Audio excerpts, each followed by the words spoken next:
pero ¿qué espera para Latinoamérica en el futuro en cuanto a estas situaciones? ¿Realmente se puede mejorar cuando vemos a una Venezuela con unas recientes elecciones parlamentarias que han dejado mucho que desear a juicio de expertos?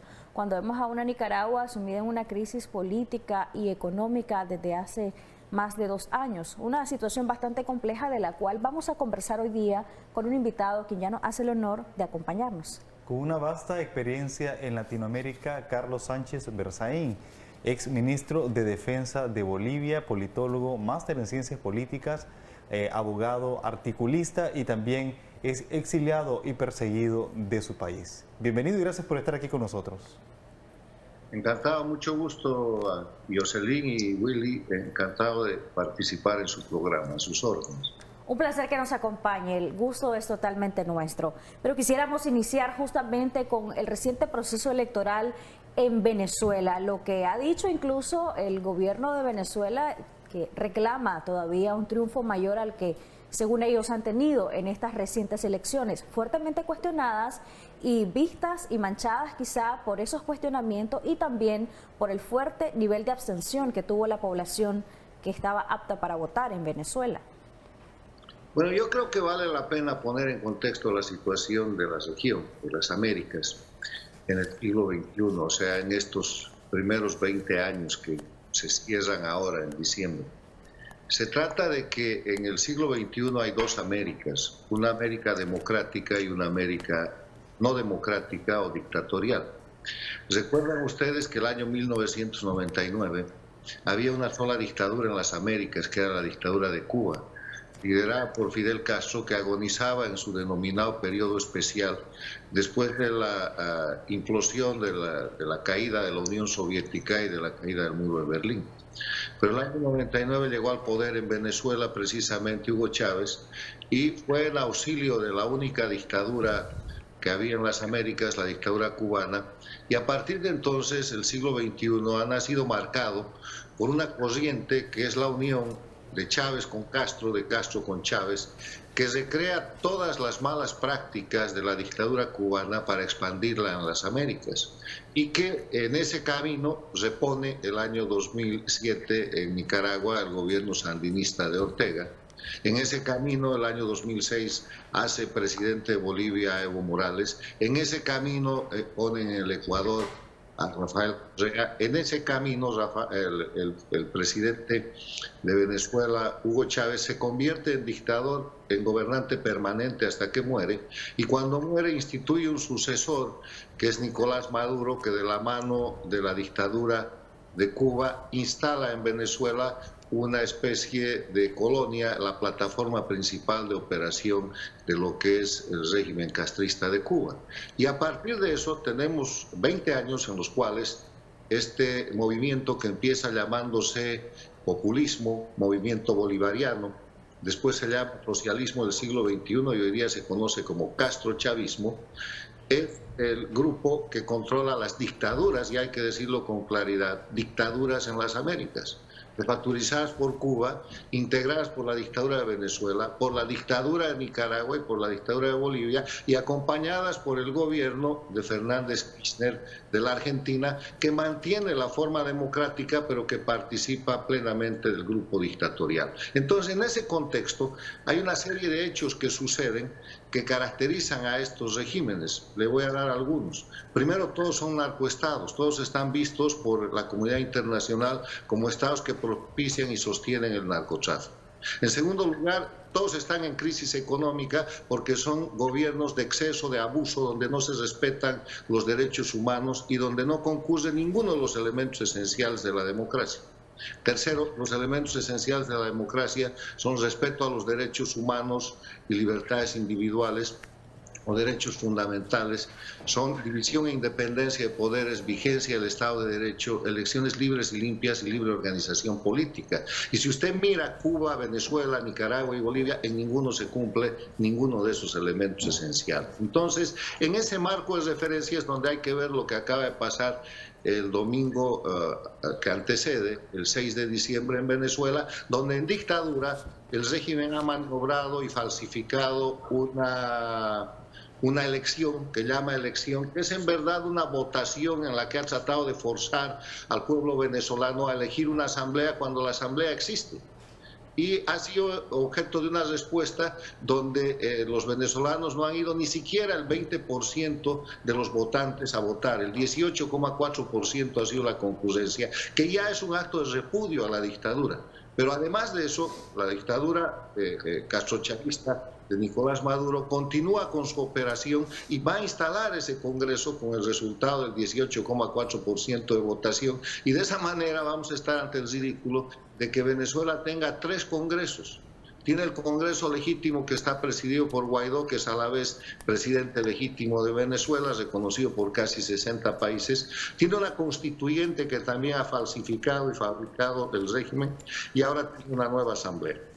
O sea, lo que estamos viendo en Venezuela es simplemente el ejercicio de una dictadura castrochavista que viola los derechos humanos de los venezolanos para permanecer indefinidamente en el poder.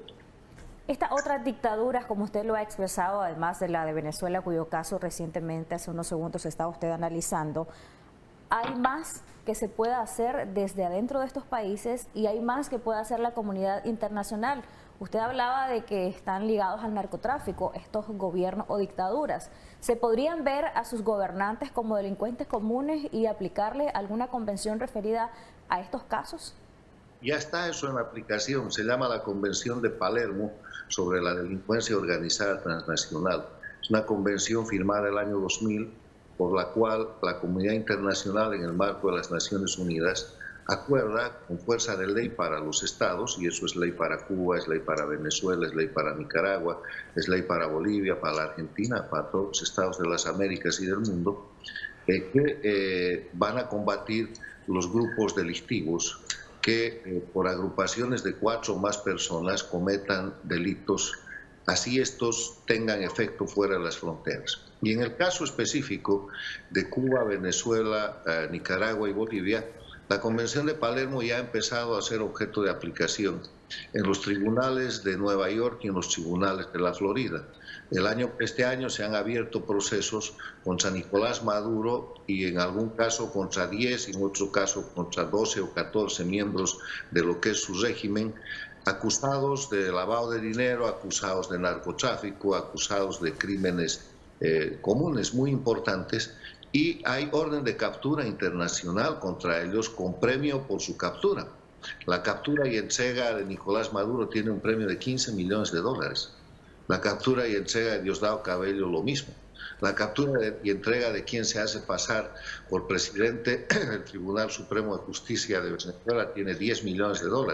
O sea, ya está en aplicación la Convención de Palermo, y en el tema específico de Nicaragua se está avanzando muchísimo en ese sentido, porque ya se ha empezado a aplicar un sistema de sanciones y un sistema de señalamiento a los miembros del régimen de Ortega y de Murillo. Ellos están señalados, pero los miembros de sus mandos policiales, los miembros de los grupos de represión de Nicaragua, ya están marcados y en la lista negra, tanto en el marco de la Convención de Palermo como de países como los Estados Unidos, Canadá y otros países que están señalando con toda claridad al régimen de Ortega como un régimen dictatorial. Porque en Nicaragua, y ustedes lo pueden certificar, no hay respeto a los derechos humanos. Nicaragua es un país con presos políticos, con perseguidos políticos, y a partir de los hechos del año pasado y de las manifestaciones de la juventud, con más de 100.000 exiliados, hay un exilio gigantesco de Nicaragua en Costa Rica. En segundo lugar, en Nicaragua no rige el Estado de Derecho, en Nicaragua rige la voluntad de Ortega, Murillo y su grupo sandinista, que imponen su capricho a través de la manipulación del sistema judicial, porque han hecho, y este es un método castrochavista, hacen de la justicia el mecanismo de persecución política. Achacan delitos inexistentes o que no se han cometido a las víctimas y judicializan la persecución política, lo que demuestra que tampoco existe división e independencia de poderes. En cuanto a este autoritarismo que caracteriza a estos países que usted ha mencionado, hablamos de Cuba, Venezuela, Nicaragua, pero también ¿hay algo en común que tengan estos países en cuanto a la oposición? Bueno, el tema es el siguiente, el tema es que estos países forman un grupo delictivo transnacional. El hecho de que en todos los países se apliquen los mismos métodos, tengan los mismos sistemas de inteligencia y de seguridad, los mismos sistemas de persecución y de tortura, generen el mismo tipo de exilio y hagan, eso es, vamos a ponerle, eso es metodología cubana y hay que decirlo, expandida y aplicada con el dinero de Venezuela, que ahora se ha convertido en un país en crisis. El país más rico de Latinoamérica, es un país con crisis humanitaria, está peor que Cuba porque Cuba ha liquidado la economía y la población de Venezuela. Y en ese marco, para sostenerse con imagen de democracias, Venezuela, Nicaragua, Bolivia y la misma Cuba simulan y utilizan el sistema de elecciones. Ellos han convertido las elecciones en mecanismos de votación donde el ciudadano vota pero no elige. Ellos tienen un sistema de fraude institucionalizado, un fraude en el sistema, tienen un sistema de fraude que producen cada que hay elecciones y operan con dos tipos de fraude, el fraude sistémico y el fraude fáctico. Acaba de suceder eso en Bolivia el 18 de octubre, donde han puesto entre comillas un presidente en un acto de falsificación y de usurpación de un gigantesco fraude electoral. Acaba de pasar este domingo 6 de diciembre en Venezuela, donde con la resistencia valiente del pueblo venezolano que no ha ido a las urnas, igual con el 18,4% están falsificando una Asamblea Nacional para tratar de suplantar el poder de la Asamblea legítima dirigida por el presidente Guaidó. Ahora, todo eso sucede porque ellos fabrican una oposición o sostienen una oposición que recibe el nombre de oposición funcional. Ustedes dirán que lo normal en países como Venezuela, Nicaragua, Bolivia, donde hay regímenes dictatoriales, es que la oposición se oponga radicalmente a esa dictadura y que luche por cesar la dictadura y por recuperar la libertad y la democracia, que son los esfuerzos que se hicieron en Bolivia hasta que sucedió esta alta traición el 18 de octubre, que ha entregado el país de nuevo a la dictadura, que es lo que los venezolanos intentan desde hace años y por eso tienen presos, exiliados políticos y tienen un presidente legítimo reconocido en paralelo por encima del dictador Maduro, que es lo que han intentado en Nicaragua y por eso se han producido las masacres contra los estudiantes, por eso hay presos políticos, por eso hay un exilio tan grande de nicaragüenses, más de 100.000 nicaragüenses exiliados. Entonces, ¿por qué tolera esto la gente que se oposición? Porque adquiere una condición de ser funcional al régimen, de tratar de operar y de actuar en el marco del sistema dictatorial que se ha impuesto, y es oposición funcional porque no está haciendo lo que debe hacer, que es recuperar la libertad y la democracia y denunciar a plenitud al régimen. Y lo que hacen esas oposiciones funcionales es ayudar al régimen yendo a procesos electorales en los cuales saben que el régimen va a ganar porque todo es fraudulento, todo es falsificado, y se participan de esa situación y se convierten finalmente en cómplices. Ahora, el gran desafío en Nicaragua específicamente para noviembre del próximo año, que se están convocando las elecciones, es que la oposición se una primero y segundo, ponga como objetivo el retiro de la dictadura, denunciando anticipadamente las condiciones de fraude y falsificación que ya se han ejecutado en Bolivia y en Venezuela y que se van a repetir en Nicaragua. Justamente en cuanto a esa repetición de fenómenos que usted ha dicho ahorita, que se ha dado en otros países con el mismo modelo y que se puede repetir en Nicaragua, el nivel de responsabilidad que tiene la oposición o algunos supuestos opositores en nuestro país es grande. Y usted decía también que se ha avanzado en el tema de las sanciones en el caso de Nicaragua. Justo veíamos durante estos últimos días que se aplicó una ley Magnitsky en el caso de los europeos para ver el tema de sanciones, y en esto debería o va a ir incluido, por supuesto, Nicaragua, muy seguramente. ¿Quiénes más deberían de ser sancionados? Y si son las sanciones un buen mecanismo para ejercer presión en un momento como este para Nicaragua, ¿deberían de ser sancionados algunos funcionarios de gobierno y sus familiares, o también deberían de ser sancionados algunos supuestos opositores que más bien lo que hacen es zancudismo político? A ver, respecto a la oposición, lo primero que hay que hacer es presumir la buena voluntad y la buena fe de los opositores y mirar los hechos, porque los hechos de quienes se dicen opositores demuestran muy rápidamente si son o no son opositores. Ser opositor en Nicaragua, ser opositor en Bolivia, ser opositor en Venezuela o en Cuba, representa primero señalar que hay un régimen dictatorial y que la dictadura tiene que cesar para recuperar el respeto a los derechos humanos, para recuperar las libertades fundamentales, el Estado de Derecho, para recuperar la división e independencia de poderes, para recuperar la libertad de los pueblos. El opositor que no haga eso no es opositor, o es un opositor funcional. En segundo lugar, el opositor, cuya buena fe presumimos, tiene que buscar unidad. Tiene que buscar unidad más allá de lo que es el posicionamiento ideológico, partidario o programático, porque la unidad está dada, es una unidad que no es ideológica, es una unidad que no es de naturaleza estructural, es una unidad fundamental para cesar a la dictadura.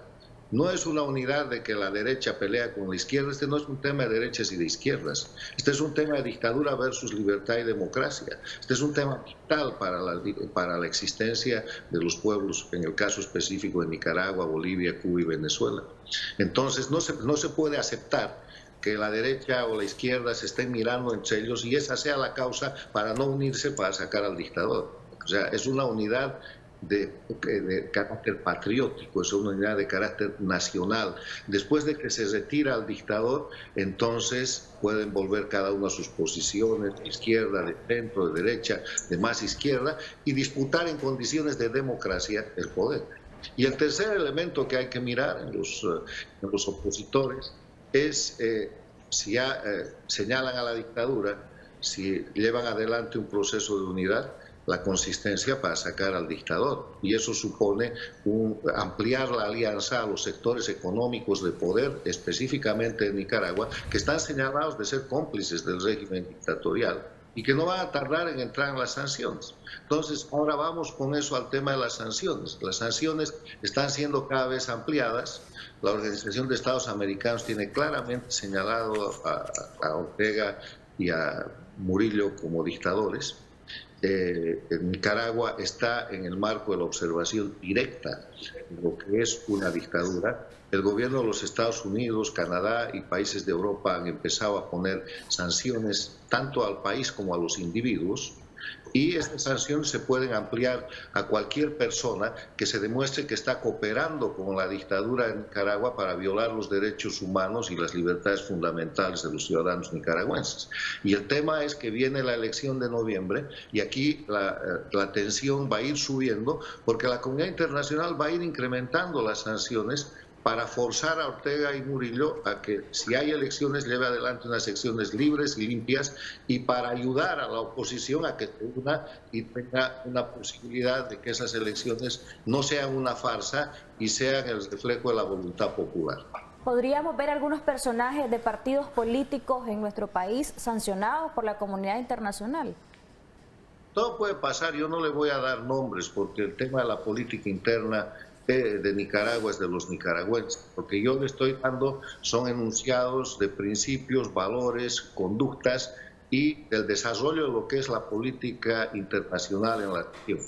Y en ese sentido, Nicaragua está como uno de los países centrales del grupo de las dictaduras del castrochavismo o socialismo del siglo XXI, operada por el grupo que se llama Foro de Sao Paulo, porque eso es lo mismo, y es una dictadura señalada como el lugar donde el próximo noviembre del 2021 se puede cometer otro de los grandes fraudes, otro de los grandes crímenes, como se han cometido en octubre pasado en Bolivia y como se acaba de cometer el 6 de diciembre en Venezuela. Con la victoria de Joe Biden a la presidencia de Estados Unidos, ¿hubo una sensación o percepción de algún tipo de, podemos llamarlo así, como alegría o satisfacción de parte de algunos de estos líderes de izquierda? Hablamos de el pronunciamiento del presidente de Nicaragua, de Nicolás Maduro, también del presidente de Cuba felicitando esta victoria, y hay alguna percepción porque al momento que se llevaban estas elecciones el discurso del actual mandatario estadounidense Donald Trump fue de que Biden significaba el socialismo para ese país. Entonces, en realidad estos gobiernos que son señalados como dictaduras podrían tener algún tipo de apoyo o más bien siempre esa mano dura de parte de Estados Unidos hacia sus administraciones? Bueno, el tema es que la política exterior de los Estados Unidos en la administración del futuro presidente está por definirse.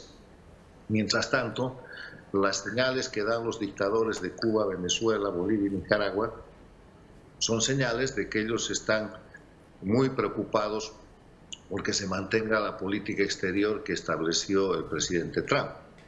Yo quiero recordarles que antes de Trump había una política de mucha tolerancia, de coexistencia, esperando que las dictaduras salgan de a poco de la situación dictatorial y le devuelvan la libertad a los pueblos.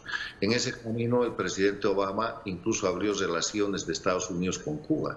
Pero durante todo el periodo que siguió a esa apertura, lo que hicieron las dictaduras fue más bien utilizar eso para reforzar y para afirmar sus dictaduras, para seguir violando derechos humanos, para seguir detentando indebidamente el poder y no lugar a ninguna apertura.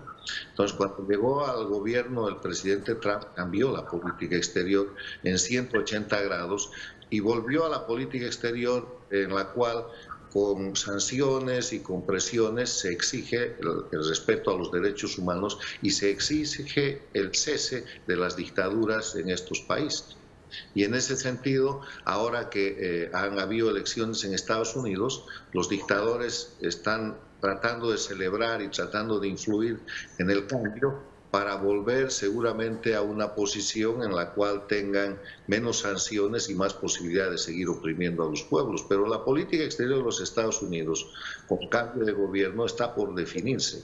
Y hay pocas razones para creer que favorezca abiertamente a las dictaduras de las Américas, porque le quiero recordar que más allá de Estados Unidos, en los países europeos, en la Unión Europea, en el Parlamento Europeo, en el Grupo de Lima, hay una cantidad muy importante de países que están señalando a Cuba, Venezuela, Bolivia y Nicaragua como dictaduras y que Estados Unidos forma parte de ese concierto que marca una política internacional cada vez más rigurosa para cesar las dictaduras.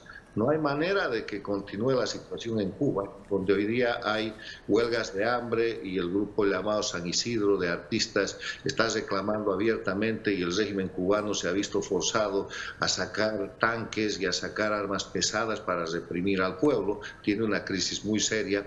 No hay manera que siga esa dictadura ni siga la venezolana, donde hay una crisis humanitaria que afecta a todos los países de las Américas y del mundo, con una migración forzada de casi 6 millones de venezolanos y con un estado de hambruna y de crisis humanitaria que no se ha visto ni siquiera en situación de guerra que está sufriendo Venezuela. No hay manera que siga Nicaragua en la situación en la que está, con más de 100.000 exiliados, con presos políticos, con grupos que persiguen e imponen por la fuerza la voluntad de un régimen que tiene de su lado todo el manejo y toda la penetración cubana y castrochavista, y no hay manera que Bolivia siga siendo un narcoestado que produce coca y cocaína de la mano de Evo Morales y de su régimen que acaba de ser restablecido para inundar América y el mundo con esa droga. O sea, hay condiciones internacionales para que, incluso con ajustes, la política exterior de los Estados Unidos tenga que seguir un rumbo de defensa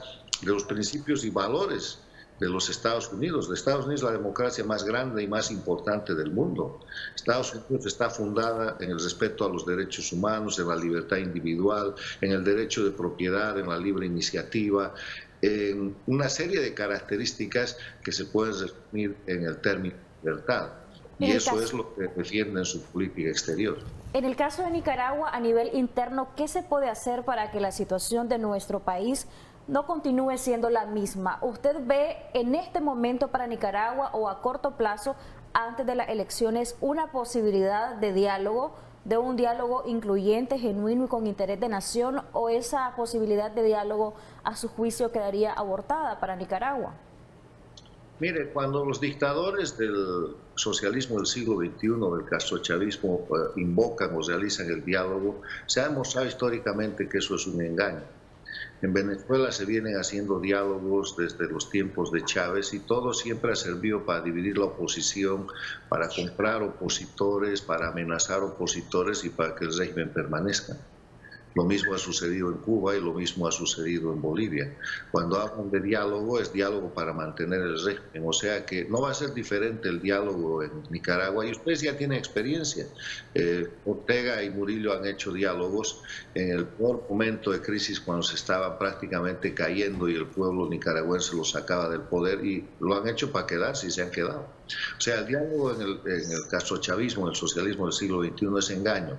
Es un mecanismo de permanencia adicional en el poder. Son balones de oxígeno que ellos toman en momentos de crisis para aminorar presiones y para mantener su régimen. Lo que yo creo que en Nicaragua hay que hacer, que es la receta que se ha visto funcionar, es que los líderes políticos y los líderes civiles escuchen la creciente y gigantesca resistencia civil del pueblo nicaragüense, se unan, formen un solo frente y exijan condiciones efectivas de democracia y transparencia electoral, y derroten al régimen y lo saquen. Ustedes ya lo hicieron una vez. Lo hicieron con doña Violeta Chamorro, sacaron al mismo régimen sandinista, que se vio forzado a entregar el poder ejecutivo, pero que lamentablemente mantuvo su constitución, mantuvo el control de las Fuerzas Armadas y se fue lleno de impunidad, porque el error en ese momento consistió en permitir que el mismo Ortega y todo su grupo, que se habían apoderado de la famosa pinta, que no era otra cosa que el robo de propiedades y el enriquecimiento de los sandinistas, tenga impunidad. Entonces, es de esperar que con esa experiencia Nicaragua, que conoce el camino, forje un frente de unidad, pida y controle unas elecciones libres y limpias, gane las elecciones y saque al sandinismo, pero esta vez sin impunidad. En este caso, usted mencionaba sobre los órganos represivos de estos gobiernos. Vimos, por ejemplo, cómo una manifestación del movimiento San Isidro en Cuba parte con 20 jóvenes, entre artistas y también periodistas. Posteriormente se hizo el grupo mayor e incluso hasta de 200, y hubo algún tipo de represión de parte de las autoridades de ese país. Sin embargo, hubo cierta apertura a diálogo con el ministro de Cultura. Pero en este caso vemos que en Nicaragua, si la población pretende salir en grupos incluso de 10 o de 20, como ocurrió en Cuba, inmediatamente son golpeados o incluso detenidos. Y en este caso vemos que en Venezuela todavía la población puede salir a manifestarse. ¿Podemos decir de que el gobierno de Nicaragua es el brazo represivo más fuerte del grupo de estos señalados de violaciones de derechos humanos en cuanto a cortar las libertades de la ciudadanía? Todos son represivos. Ustedes están sufriendo la represión de matones en el poder, de criminales en el poder acostumbrados a reprimir. No se olvide que Ortega y su grupo vienen de una guerrilla armada, sangrienta, que ha dominado Nicaragua por mucho tiempo y que después, con la impunidad obtenida, se han mantenido bajo la sombra de la política, esperando el momento de retornar. Y han retornado cuando las condiciones de la región, con el castrochavismo, con Castro y Chávez, se han dado para hacer más de lo mismo. No tengo duda del carácter criminal de la represión en Nicaragua, pero comparar las represiones no es una cosa que valga la pena hacer. Lo que sí hay que mirar es que todas tienen una característica, es la metodología castrista, que ahora en enero va a cumplir 62 años de dictadura y que somete al pueblo cubano y que se expande en las Américas y en el mundo con violencia, con violación de los derechos humanos. No se olviden que Cuba es la autora de todas las guerrillas de la década del 60, que ensangrentan Bolivia, Venezuela, el Che Guevara muere en la guerrilla en Bolivia, que se penetran después a Angola, en los años 70 establecen guerrillas urbanas, después se meten en el narcotráfico. Cuba está metida en el narcotráfico desde la época del narcotraficante Escobar Gaviria de Colombia y Suárez, Roberto Suárez de Bolivia. Esto está documentado. Entonces, la represión que sufren los pueblos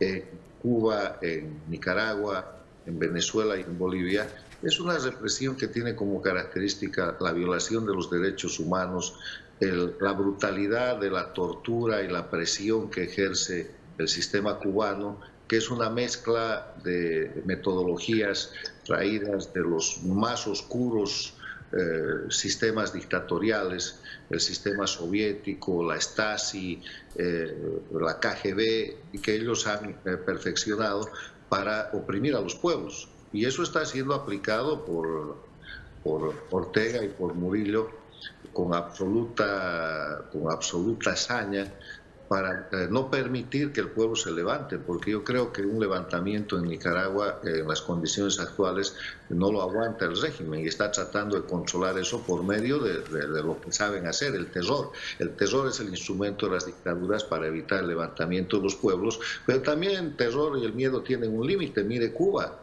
El movimiento San Isidro es un ejemplo. El movimiento San Isidro sigue. Los han metido presos, los han apaleado, han sacado tanques, han reprimido, los han condenado, porque ahí el sistema de justicia es absolutamente represivo, como en Nicaragua, como en Bolivia, como en Venezuela, y siguen. La juventud sigue porque la juventud tiene hoy día tres condiciones que no habían antes. Primero, está cansada y conoce el mundo a través de la globalización y la revolución comunicacional. O sea, en Cuba quieren ser tan libres como ven a la gente en las calles de Miami, Nueva York o Sao Paulo, o Río de Janeiro, o Panamá. Segundo, la revolución tecnológica permite que el mundo esté informado de las barbaridades que comete el régimen. En la década del 60, Cuba fusilaba gente todos los días, y el mundo se enteraba meses después y se discutía si había sucedido o no, y se tardaba años en probar. Hoy día, con unas imágenes de celular, eso está absolutamente probado y no hay duda del carácter criminal de los dictadores. Lo mismo sucede respecto a los hechos de Nicaragua. Y tercero, hay solidaridad mundial. El mundo en el siglo XXI no quiere dictaduras, no quiere violación a los derechos humanos. Usted ha dicho que lo principal que puede hacer la oposición en nuestro país es organizarse para el tema electoral. Justamente, ¿cómo queda el tema de la reforma electoral? Fue algo cuestionada la última resolución de la Organización de Estados Americanos en cuanto a este tema, que dio hasta mayo del 2021 para que se puedan ver las evidencias de que sí va a ser un proceso electoral y que se está buscando una solución en este tema para tener unas elecciones libres, justas y transparentes. Sin embargo, mientras se cuestionó, la oposición sigue en ese vaivén de que no están totalmente unificados, que cada quien está luchando por su lado, y esto pues los coloca en una situación bastante difícil frente a las elecciones del 2021. Por una parte, quisiera que me hablara de esto, y por otra parte, ¿cómo queda el tema de la reforma electoral con una figura como Luis Almagro, como secretario general de la Organización de Estados Americanos, y que quizá ha sido visto como una figura ambigua en algunos momentos? Mire, le voy a decir sobre el tema de las oposiciones primero. Bolivia acaba de perder de nuevo su democracia y tiene dictadura plena, con simulación electoral, porque la oposición ha fallado. La oposición es funcional y ha cometido traición a la patria. Nunca se han unido, y como no se han unido, cumplen el principal requisito de la dictadura, de dividir para poder seguir gobernando. En esa dinámica en Venezuela vemos lamentablemente lo mismo. El famoso LAMUD, que era un movimiento de unidad ejemplar, después se volvió el G4 porque se salieron algunos partidos, y hoy día es un desastre total, donde cada uno va por su lado, y eso perjudica el proceso de liberación de Venezuela. Ojalá Nicaragua pudiera dar el ejemplo y llevar adelante un proceso de unidad. Es difícil porque la gente no quiere entender que no se trata de una unidad ideológica, que no se trata ni siquiera de unidad programática, es una unidad en contra de la dictadura, y como he explicado, después cada partido, cada grupo puede retomar su identidad y su posición ideológica. Pero viene la intervención del gobierno, que penetra los liderazgos e impide aquello. Yo no creo que haya un líder consciente en Nicaragua, ni en Bolivia, ni en Venezuela, que no entienda que ese proceso de unidad es un requisito esencial para derrotar a la dictadura. Entonces, cuando no lo hacen, ya están más allá de la sospecha, están en el señalamiento de que no están haciendo lo que deben. En eso, el pueblo, la resistencia civil, los movimientos cívicos y populares tienen que ser muy claros. No puede ser que los líderes que se llaman oposición aporten, contribuyen y participen del mantenimiento de la dictadura con el pretexto de que no se pueden unir. Y respecto al tema de Almagro, yo quiero decirle que hay críticas, yo he criticado personalmente el doble estándar de la organización en el tema boliviano, pero en general yo creo que en la situación actual hay una corriente presión al cumplimiento de la Carta Democrática Interamericana, que es lo que la OEA tiene que hacer. Y en relación al secretario general específicamente, este es muchísimo mejor que Insulza, que durante 10 años fue operador servil del socialismo del siglo XXI, del castrochavismo. Entonces, comparativamente hemos mejorado, está lejos de ser perfecto, pero creo que en el caso específico de Nicaragua hay un creciente cumplimiento y un acercamiento a las normas que se tienen que respetar, que son las de la Carta Democrática Interamericana. En este caso, sí, ¿cuál es la elección que deja la oposición de Bolivia para estos otros países que van a enfrentar proceso electoral? Hablemos de Nicaragua. Porque sí, efectivamente, las elecciones en Bolivia contaron con observación internacional. Entonces, ¿es posible de que Ortega, por ejemplo, pueda ganar las elecciones legítimamente, esto favorecido por las diferencias de la oposición? No, en Bolivia no ha habido ganancia legítima de las elecciones y la presencia de observadores internacionales no quiere decir nada, porque, le explico, hay un fraude en el sistema, en la Constitución, en la ley electoral, en la forma de asignación de las circunscripciones, en la manera como vota la gente y en la falsificación del padrón electoral. En Bolivia hay cerca de 1,5 millones de votantes en un padrón de 6 millones, o sea, del 20 al 25%, que no existe, que está falsificado. Y el régimen hasta ahora resiste la posibilidad de auditar el padrón. En todas las zonas controladas por el partido y por el sistema cocalero de Evo Morales, han hecho aparecer ciudadanos que votan y que no existen. Entonces, el observador electoral cuando llega no puede ver eso. Y el otro fraude es el fraude que se comete el día de la elección, y ese fraude en Bolivia ha sido cometido con la complicidad de los opositores. Los opositores no han mandado en Bolivia delegados de mesa a ninguna parte, de manera que la dictadura ha tenido toda la posibilidad de llenar las ánforas, de fraguar las actas como ha querido, y ha terminado presentando, entre el fraude sistémico y el fraude fáctico del día de las elecciones, un triunfo, entre comillas, electoral que nunca ha existido. Hoy día el pueblo, la resistencia civil boliviana, está llevando adelante la demostración del fraude electoral, y acaban de presentar el sábado pasado, a través de un movimiento ciudadano, más de 1.800 actas que deberían estar anuladas. Si usted calcula 1.800 actas por un promedio de 300 votantes como máximo que tiene que tener cada ánfora, estamos hablando de 500.000 de votos.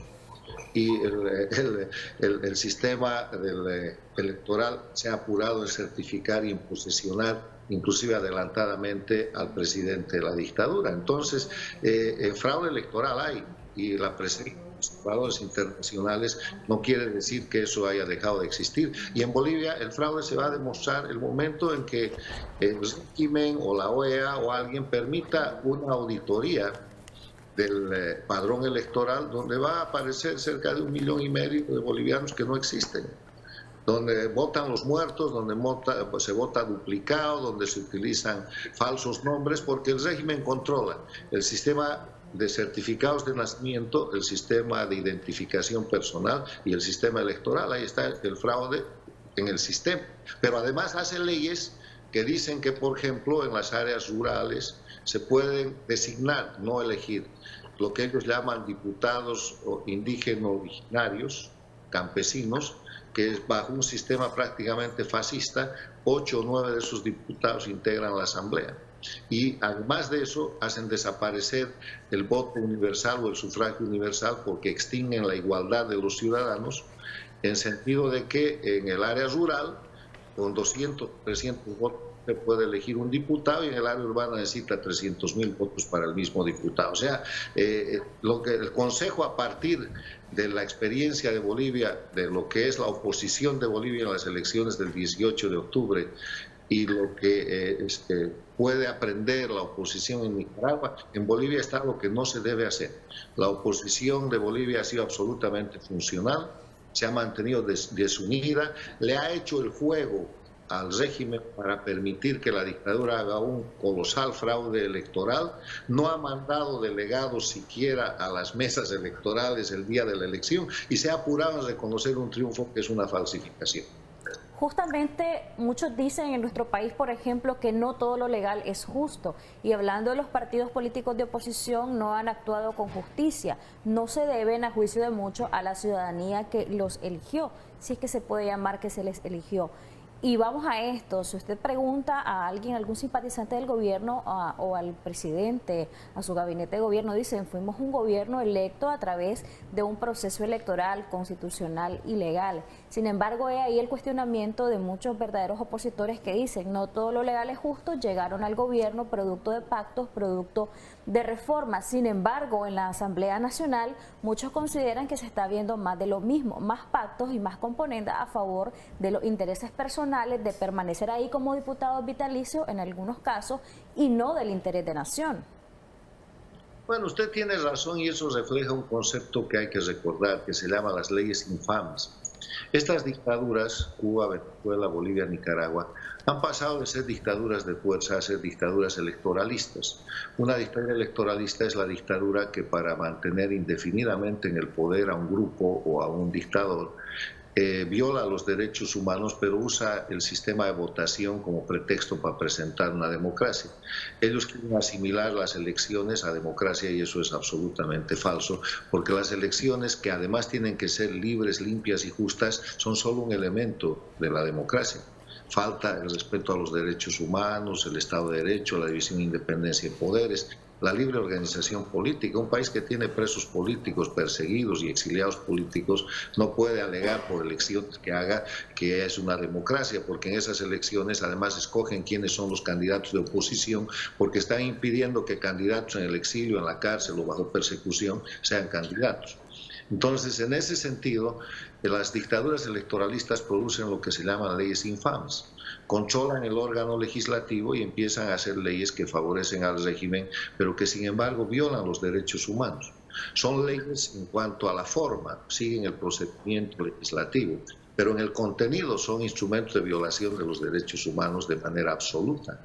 En Bolivia hay cantidad de leyes infames que violan los derechos de los ciudadanos, haciendo desaparecer la igualdad, favoreciendo indebidamente a grupos vinculados en el gobierno o simplemente estableciendo, por ejemplo, la retroactividad para la persecución política judicial. Simplemente designando jueces que son operadores de la persecución y de la represión política, lo mismo que en Nicaragua. Y en el campo electoral hacen muchas leyes infames que tienen que ver con alterar la organización electoral para favorecer a la permanencia del régimen, que tiene una característica: con minorías relativas, las dictaduras de Venezuela, Nicaragua y Bolivia construyen mayorías absolutas. No otra cosa representa, por ejemplo, que Nicaragua sea el país de más avanzada, entre comillas, ley infame, violatoria de derechos humanos, donde se dice que para ser presidente simplemente hay que ganar la elección. Antes había que tener la mitad más uno de votos, después bajaron eso al 40% con 10 de diferencia, después lo bajaron al 35% y esa disposición ya ni siquiera existe. En Venezuela y Bolivia se necesita 40% de votos en primera vuelta con 10 de diferencia. En Nicaragua eso es algo que en este momento está también en el campo de la maniobra para la permanencia indefinida del dictador.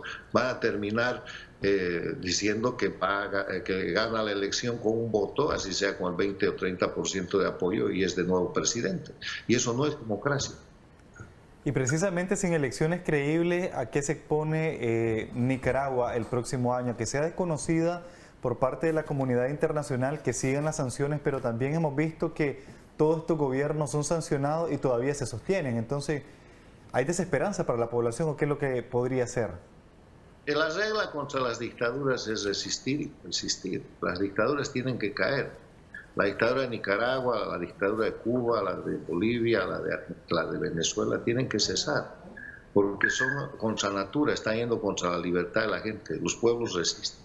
Se puede sofocar una o varias veces la reacción popular, pero no indefinidamente. Y lo está demostrando Cuba. Cuba, después de 61 años, casi 62 años en enero próximo, de dictadura, debería tener un control total. Y la juventud que ha nacido en eso que llaman revolución, la juventud, los artistas que han sido formados y educados bajo ese sistema que llaman revolución cubana, se está rebelando porque quiere libertad. Esta libertad, ¿cómo se puede conseguir? ¿Cómo se puede materializar? Mire, yo creo que tenemos ya el tiempo suficiente de explicación. Le he dado los parámetros generales y yo le agradezco mucho la entrevista. Creo que estamos bien de tiempo. Habíamos comprometido una entrevista de 40 o 45 minutos y le agradezco mucho por su interés. Podemos pactar una nueva entrevista cuando ustedes estén interesados y cuando las circunstancias avancen un poco. Mientras tanto, el mensaje que les quiero dejar es que Nicaragua es una dictadura. El mundo observa al pueblo nicaragüense como un pueblo valiente y luchador que está peleando todos los días por su libertad y su democracia. El mundo observa a la oposición de los partidos nicaragüenses con dudas y con sospechas, está esperando unidad para ver que no se repita lo de Bolivia y lo de Venezuela. Y el mundo está mirando además al empresariado y al capital nacional nicaragüense que está señalado de ser una especie de acompañamiento del régimen. Hay cosas que tienen que pasar en Nicaragua y el objetivo es que recuperen la libertad y la democracia, pero la política interna es un tema de los nicaragüenses. Nosotros desde el exterior lo que podemos hacer es dar parámetros, decir lo que ustedes no pueden decir por la represión o por la persecución que hay en Nicaragua y poner las cosas claras, contribuir a que la comunidad internacional siga interesada en el tema. Yo quiero decirles que la lucha del pueblo nicaragüense contra la dictadura castrochavista de Ortega y Murillo no es infructuosa, está avanzando muchísimo y hay que persistir. Queremos agradecer mucho su tiempo que nos haya acompañado y tal y como usted lo decía, esperamos haya una próxima oportunidad en la que pueda compartir con nuestra audiencia y con nosotros.